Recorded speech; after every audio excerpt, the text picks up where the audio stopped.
shacabka ku nool gobolka banaadir ayagaa nala soo xiriiray ayagaa codsaday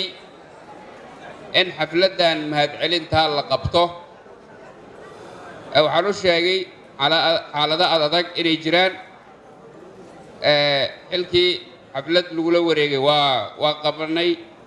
laakiin aan shaqaynaa niri marka waxay yidhaahdeen lacagteen annagaa haysana xafladda annagaa dhiganayna waxaan rabnaa madaxda inaad noogu yeerto hortaadana aan uga mahad celinno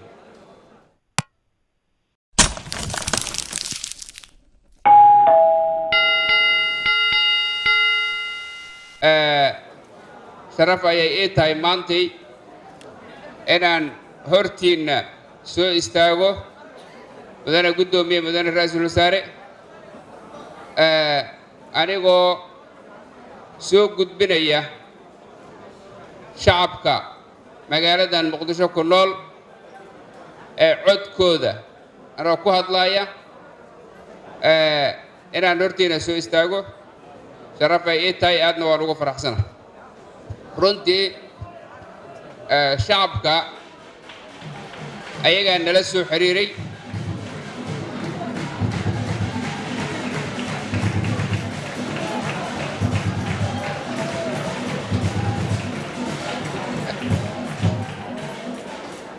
shacabka ku nool gobolka banaadir ayagaa nala soo xiriiray ayagaa codsaday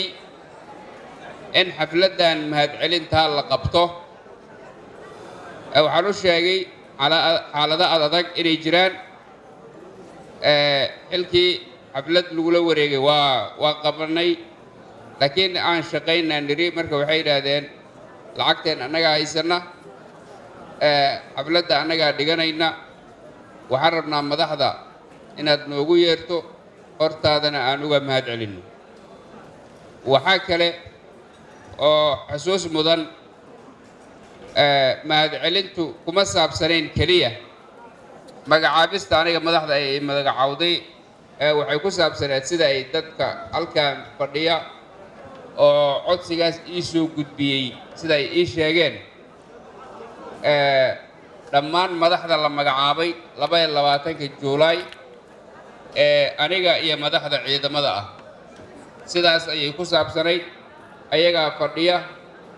oo waxaan anigu iska damco ma sheegayo ayagaa inta ii sheegeena sidaas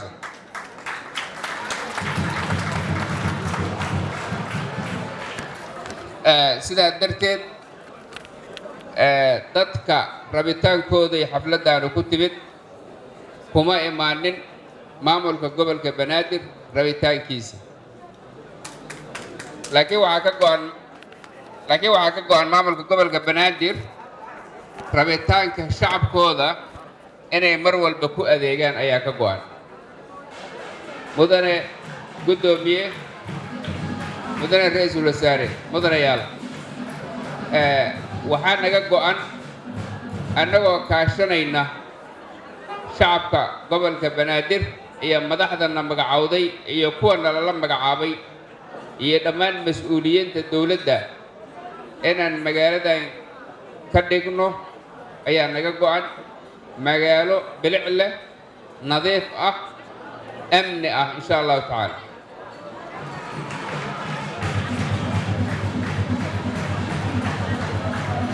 runtii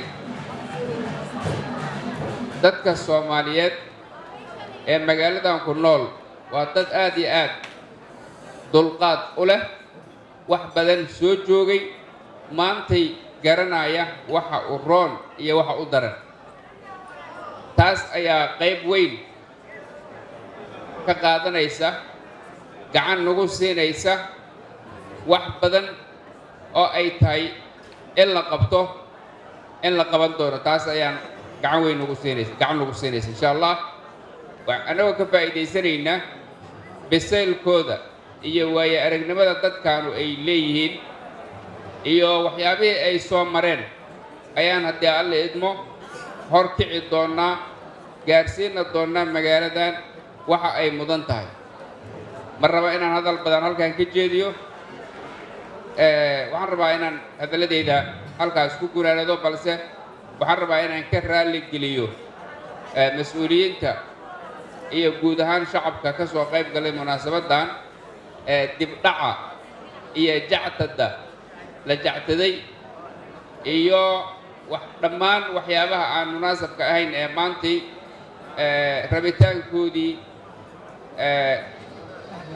rabitaankoodii ahaa xafladan inay qabsoonto yacni ka soo baxay sababtoo ah howlo badan oo dawladda u yaalay oo jiray oo qaarkood ra-iisul wasaare oo nooga soo tegey dartood ayaa dibdhacaasu ku yimid weliba waxaan rabnay inaan aad u soo gaabino laakiin rabitaanka dadkan oo weliba sii raba inay sii joogaan darteed ayay ku dhacday marka intaasaan raba inaan idhaahdo wabillahi tawfiiq assalaamu calaykum waraxmatullahi wabarakaatu